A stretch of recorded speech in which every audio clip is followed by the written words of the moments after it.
Okay, so today we're going to be making Brunswick stew.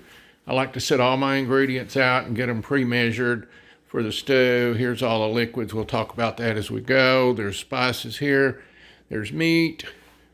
There's your tomatoes, your vegetables. Here's your onion, your bell pepper, your garlic, and your celery. And there's our pot. So we will start making the stew.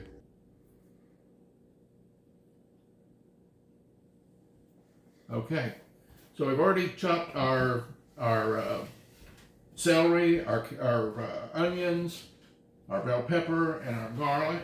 We start that first. We've got the some olive oil in the pot, so we'll get this started, get this stuff sweated down. Once we start this first and let these things sweat down a little bit while we're working on everything else. So get those going. And so I started a couple days ago and I smoked this meat. I smoked a couple of chickens. So you can use whatever meat you like in here. There's Brunswick stew is an old recipe, and there is some controversy about where it came from. Brunswick, Georgia likes to claim that it was originated there. Brunswick County, Virginia also claims the same thing. And there's also a place in Germany that I can't pronounce that claims it as well. So whatever the origins are, it's been a staple here in North Georgia in the fall for years. I had my first Brunswick stew in Cherry Log, Georgia, at a festival where they make it every year, probably close to 50 years ago. And so I've been enjoying it ever since, and started making it myself a few years ago. So it's definitely a fall staple here at my house, and I'll make a good bit of it, three or four pots of it, and then we'll bag it up and we'll freeze it, and we'll have it throughout the year. And it's really, really good. Even frozen, you can freeze this. You can freeze it well, and then all you have to do is put it back in the pot, heat it up, and it's just as good as it was when you started.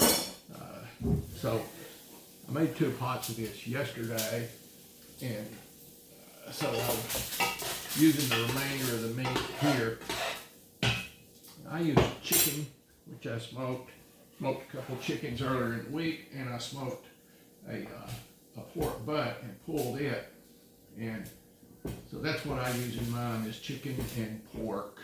Originally, folks would use squirrel and rabbit, but I'm currently short on that. Don't have any squirrel and rabbit here handy, so I use chicken and pulled pork, and that seems to work really well. Everybody likes that. So we'll get that started. I always put that in next after my onions and bell peppers, and the Trinity it's called.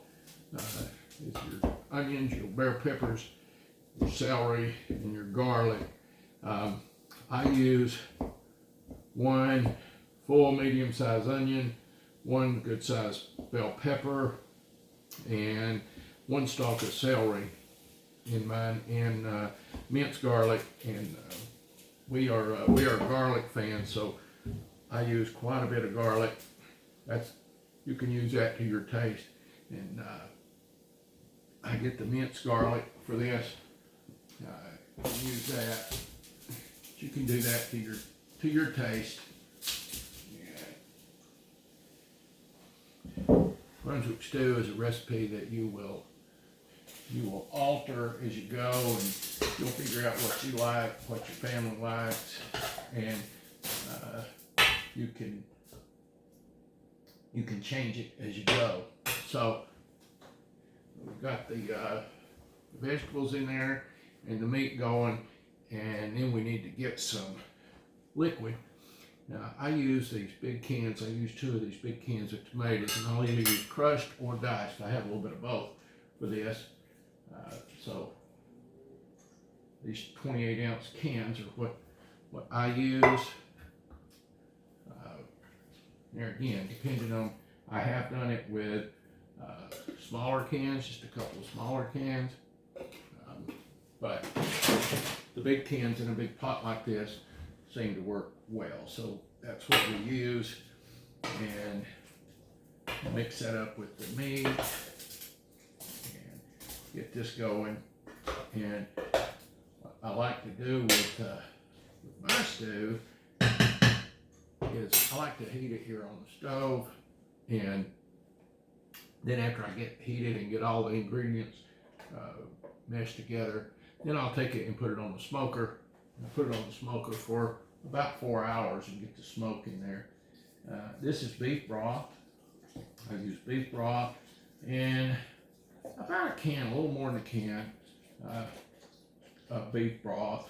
And I know what was in this this container, and it was a little more than a can of beef broth. That gives it a good rich beef flavor. And then 2 cans of chicken broth for your liquid. Is what we like to do here. Get it going, and that provides a good base for your stew. Let me stick right over here.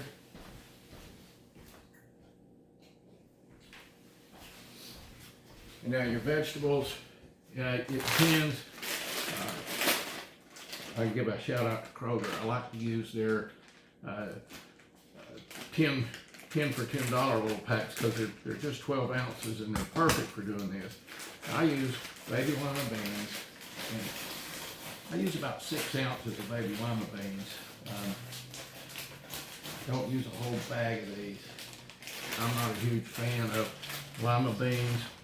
My wife is, and my mama was, and so they insisted that they go in there, and so I keep putting them in there. Corn. Some people don't use corn in theirs. I always do. I like the corn, and I like okra. I use 2 bags of okra, because I really like okra in my stew. So 12 ounces of corn, 6 ounces of baby lima beans, and I'm basically using 24 ounces of okra. If you're not an okra fan, that may be a little much for you, but you can adjust that as you like. And so what we want to do here is get everything into the liquid. Get this all heating up, and keep it on medium heat. So what I do now is go to the liquid. I use a dark beer. It gives it a little rich flavor. This is a stout. I like a stout or a porter, and I use one beer in here. That kind of gives it a little richer flavor that I've started using a few years ago. Now I use 1 cup of barbecue sauce, and this is a Sweet Baby Ray's. I make my own barbecue sauce also in the fall, but I like to use this Sweet Baby Ray's in here. It's got a little more of a sweet flavor to it, kind of a smoky flavor, and that's what you want with Brunswick stew. It's a good fall dish. Also use a 1/2 cup of ketchup. Get a little more of that sweet tomato flavor to it. So, Brunswick stew should be very rich and have a lot of smoky flavor. Is what we like. This is really good with cornbread. At my house, you can't have Brunswick stew without cornbread, and it's really good in the fall with baked apples or fried apples. Is good with that. Also use about 1/4 cup of Worcestershire sauce and get that flavor in there. I also use a little bit of apple cider vinegar. You have to be careful with this. Last year I got a little too much vinegar and it had a really vinegary taste. So don't measure this, but just probably like a teaspoon is plenty of apple cider vinegar so you don't get too appley. And then your stew should be a little bit sweet so I use molasses.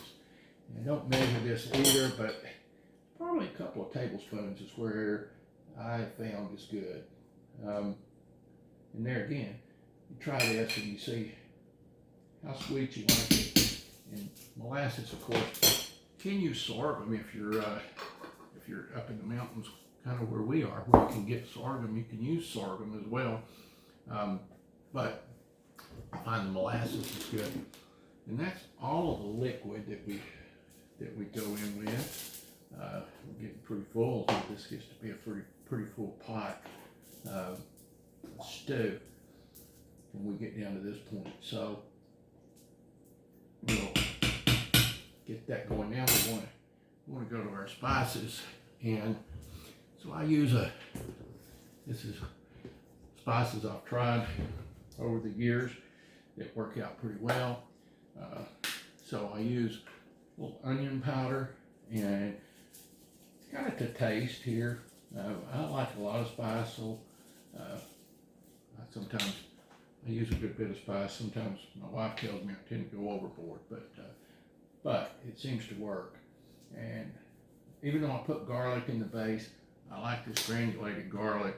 This granulated garlic is a really strong garlic powder, and it seems to do better. It doesn't clump as much as some other garlic powders do. And smoked paprika. I am a big fan of smoked paprika. I use it in a lot of things, and I don't think you'll find a Brunswick stew recipe online that calls for it, but I really like the flavor of it, so we always add it. And then ground pepper, and here again, I like a lot of pepper. So it's up to taste, whatever you like. This is a big pot, so I'm grind a good little bit of pepper in here. And I like that peppery finish to the stew. It will not make it really spicy because you've got a whole lot of other ingredients, so it's not overpowering, but it is good in there. And then salt. Always have to have salt. I never do enough. My wife is a big salt fan, and so I never do enough. She'll come back in a little bit, and when she takes this, I feel sure she's going to re-salt it. But I use this the Himalayan salt, and it's pretty strong, so there should be plenty of that. And so that's got our stew together. So we're all mixed now. It really helps if you get your ingredients like that all ready to go. And this will take probably an hour on medium heat to heat this pot to get all of these flavors together. And after that I take this out, I put it on the smoker, and I let it smoke for about 4 or 5 hours, however long that we have, and we take. And it gets that smoky flavor back into the whole stew. Of course, you got smoky flavor because your meat is all smoked, but if you put it back on the smoker, it allows it to get the smoky flavor to the whole pot of stew. So that's basically what it is, putting that together.